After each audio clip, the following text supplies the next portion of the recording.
Hello, everyone, and welcome to another live edition of the Powell Press. I am State Senator Bobby Powell, representing District 30 in Palm Beach County, and we are in the middle of the 2018 legislative session, and I'm bringing you another week of what happened here. Of course, this week I was able to move another couple of bills through the process, or not all the way through, but we got a couple of bills started in terms of moving.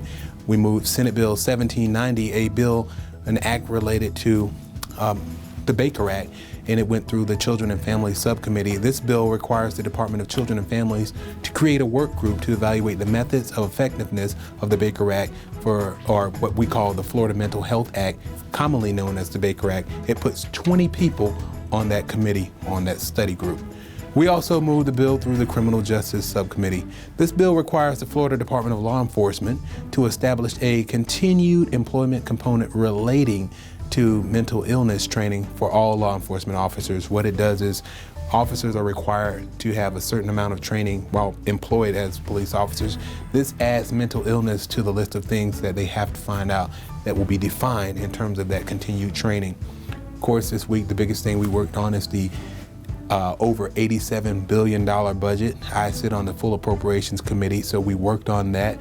Happily for the entire state of Florida and Palm Beach County, one of the things that we saw in the budget thus far for the Senate is that we've got $145 million stocked into the Land Acquisition Trust Fund. Also between that and Florida Forever, where we'll have money stored or money put towards land acquisition and the environment here in the state of Florida. Also, with regard to the Land Acquisition Trust Fund, I was able to move a piece of legislation through the Appropriations Committee this week on its third stop, which was the Land Acquisition Trust Fund, which was Amendment 1 in 2014. This year, we know that bill would have sunset in 5 years, which would have been 2019. So we removed the language sunsetting that bill so it would operate in perpetuity. This is Caribbean Heritage Week, and I'm so excited about the number of people who are here. Myself, State Representative Al Jaquette, the Prime Minister of Haiti, the delegation, the legislative delegation of Haiti are here. There's a number of festivities and activities that are going on this week. There's a gala tonight, but it's a Caribbean Heritage Week. So not only do we celebrate Haiti, we celebrate Jamaica, we celebrate the Bahamas, and all of the Caribbean islands here this week in Tallahassee.